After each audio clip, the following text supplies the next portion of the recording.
warahmatullahi wabarakatuh.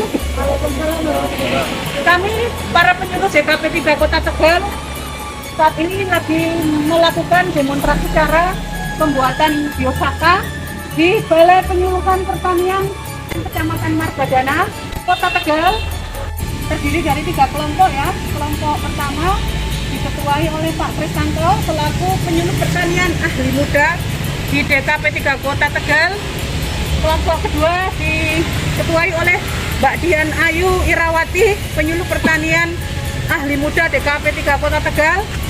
Dan yang ketiga diketuai oleh Mbak Mufri Fatun selaku penyuluh pertanian ahli muda DKP 3 Kota Tegal.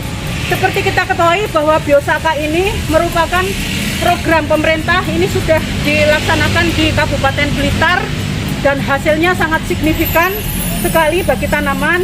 Dia bukan pupuk, bukan pestisida, tapi dia merupakan elisator, salah satu terobosan pemerintah pada saat ini terjadi kelangkaan pupuk ya, pupuk mahal. Jadi ini termasuk untuk penghematan pupuk. Bahan-bahannya tersedia semuanya di alam. Kita ambil dari rumput-rumputan ya, daun-daunan yang dia itu tumbuh liar, baik tumbuh di yang tergenang air maupun di batu-batu. Kenapa demikian? Biasanya yang tumbuh liar di batu-batu itu tanpa digunakan pupuk, tanpa dikasih perlakuan, itu dia tetap subur dan itu sangat bermanfaat sekali bagi tanaman. Nanti bagaimana aplikasi dan cara pembuatannya akan dipraktekkan oleh masing-masing kelompok yang terdiri dari 3 kelompok ini.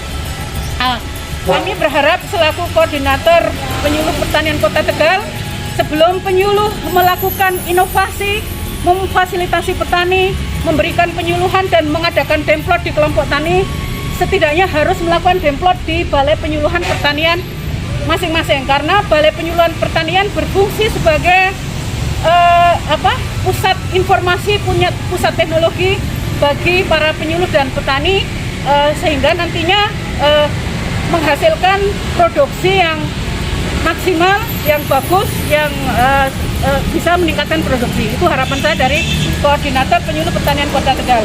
Selanjutnya barangkali masing-masing ketua untuk mengulas sedikit bahan-bahan, kemudian manfaat dan cara aplikasi. Monggo silakan dimulai dari kelompok 1. Ya, dari sini kita mau mengambil bahan-bahan yang ada di sekitar kita, diantaranya daun bayam, kemudian ada rumput dan daun-daun, pokoknya daun-daun yang ada di sekitar kita bisa dimanfaatkan untuk pembuatan biosaka ini.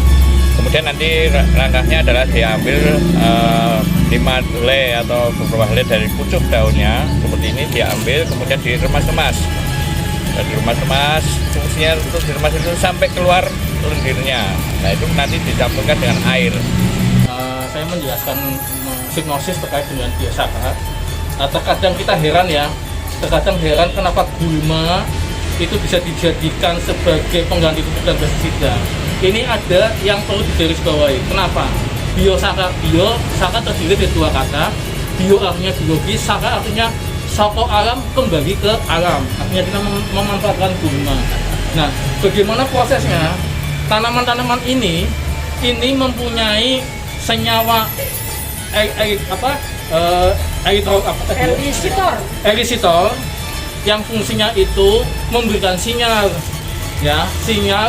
kepada tanaman budidaya untuk merespon sifat-sifat fisiologis dan morfologis, sehingga sifat biologis pada tanaman itu bisa berkembang secara optimal. Nah, tadi sudah dijelaskan di awal, ini saya nambahin.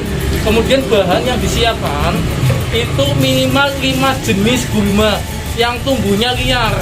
Semakin tumbuh liar di bebatuan semakin hebat ya, karena berarti kalau tanaman tumbuh di bebatuan itu berarti tanaman yang survive, yang kuat. Makanya kita ngambil di bebatuan yang ekstrim kalau perlu. Dan kalau bisa ini mencarinya pada saat siang hari, di saat tanaman kayu, ini tanaman masih bertahan hijaunya. Nah, ini tanaman yang diambil untuk biosaka. Nah, caranya minimal 5 atau 7 ya.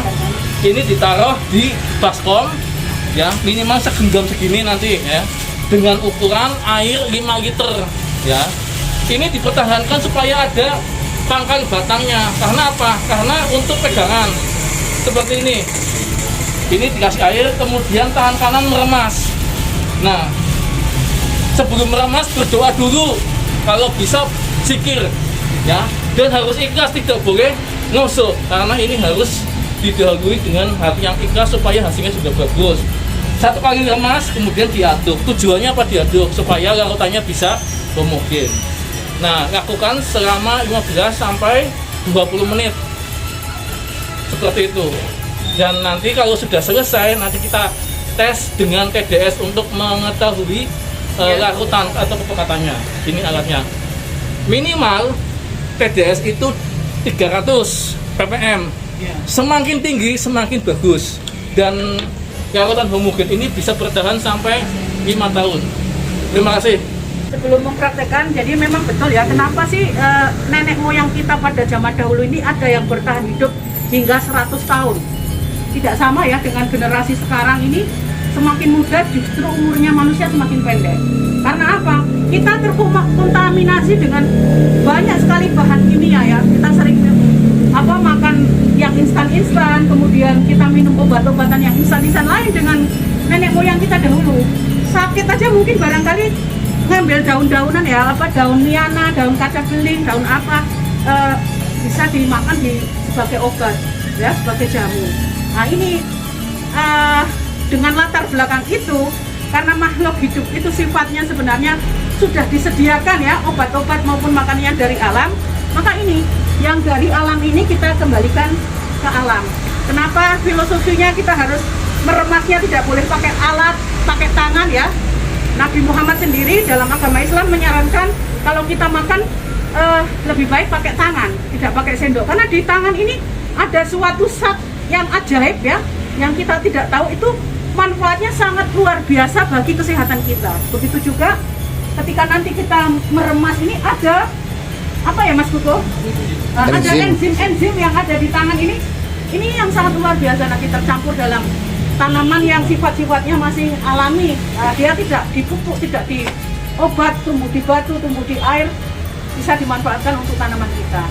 Monggo silahkan 3 kelompok memulai untuk nanti hasilnya kita aplikasikan pada wilayah binaan kita masing-masing. Setidaknya kita bisa membantu mengatasi solusi ya masalah kelangkaan daripada pupuk, karena ini bukan pupuk, bukan pestisida, ini sifatnya hanya sebagai elisitor, tapi ini lebih dahsyat manfaatnya daripada pupuk dan pestisida. Monggo dimulai silahkan.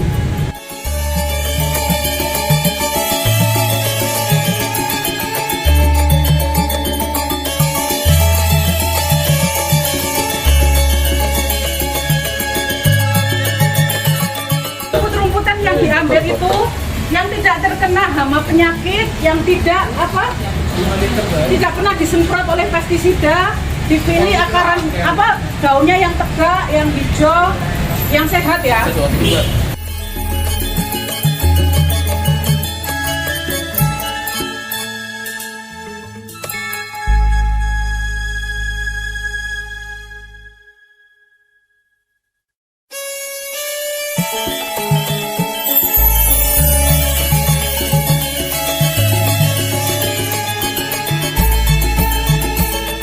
Sebelum remas kita jangan lupa berdoa. Tangan kiri memegang bagian bawah, tangan kanan meremas. Mas Fauzi itu diputarkan dari sana. Berlawanan dengan arah jarum jam, kemudian diputar, diremas lagi sampai homogen. Ya.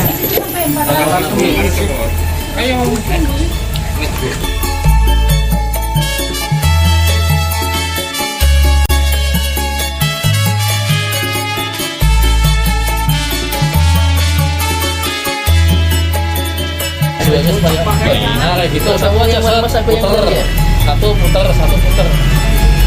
Karena setiap satu remasan keluar zat dari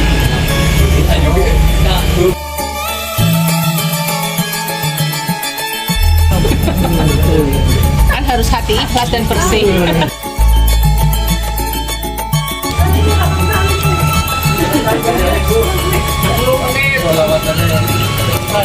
Allah. Ini semua sampai jam 9:30, alang 5 menit. Ini masih jam 9 lebih.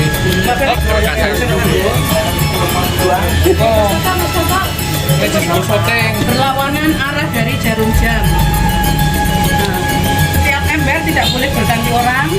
Kalau yang remas satu orang aja. Lebih dari 500. Jadi hasilnya itu sudah bagus.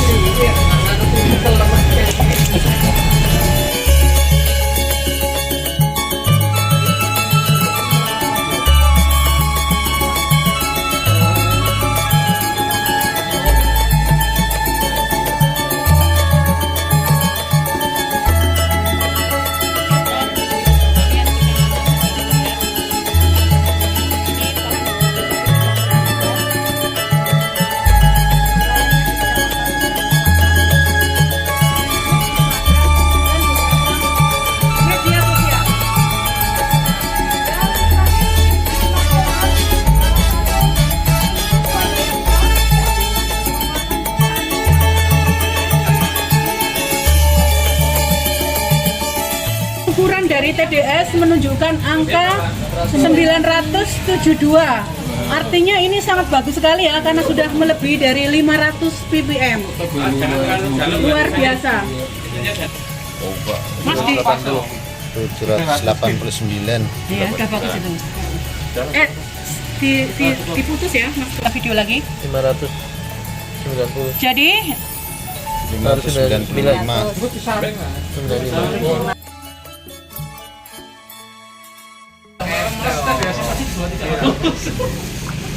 kalau wanita sih wajar ya. 600. 621. Aja mulai disambut baik ya. Iki apa iki? Jenis warna hasil dari Biosaka bisa berbeda-beda, ada yang hijau, ada yang coklat, tergantung dari jenis bahan rumput yang digunakan. Disaring dulu biar bersih. Nanti di foto ini hasilnya nih.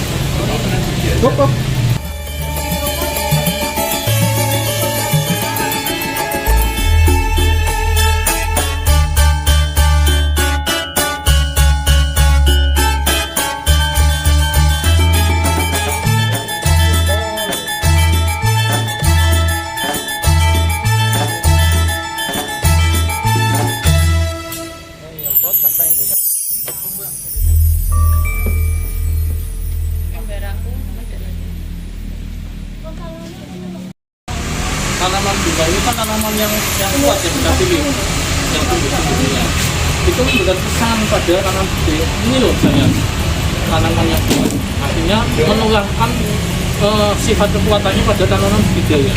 Itu salah satu bentuk komunikasi antara satu tanaman dengan tanaman lain. Seperti tanaman jagung. Tanaman jagung itu juga bisa berkomunikasi satu dengan yang lainnya. Ketika mendapatkan serangan belalang, dia akan menutup daunnya. Itu sudah ada penelitiannya di Inggris waktu itu.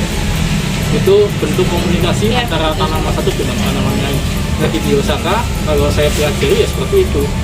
Jadi penyampaian pesan melalui molekul senyawa, sehingga tanaman budidaya itu respon dengan sifat-sifat fisiologisnya. Sifat fisiologis itu sifat kinerja dari tanaman itu sendiri. Kemudian memacu respon dari sifat morfologi dari bentuk-bentuk tanamannya itu untuk tumbuh secara optimal sehingga mampu menyerap unsur hara yang ada di dalam tanah secara optimal. Kira-kira begitu.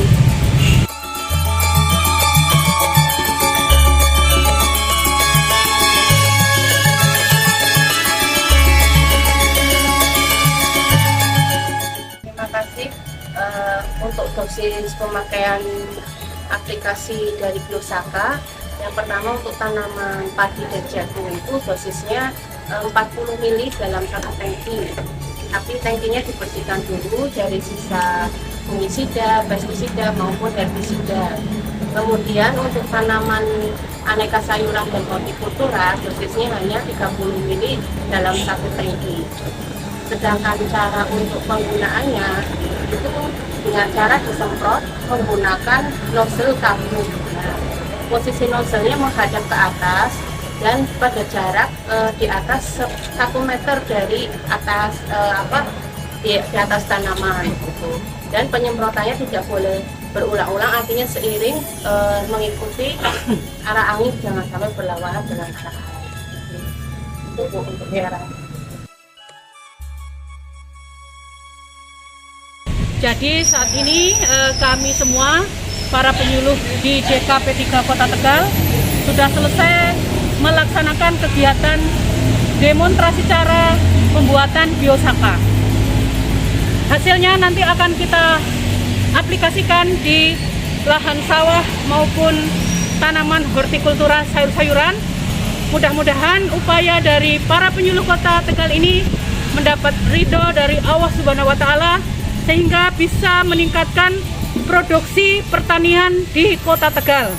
Terima kasih. Wassalamualaikum warahmatullahi wabarakatuh. Penyuluh pertanian DKP 3 Kota Tegal siap mensukseskan produksi pertanian.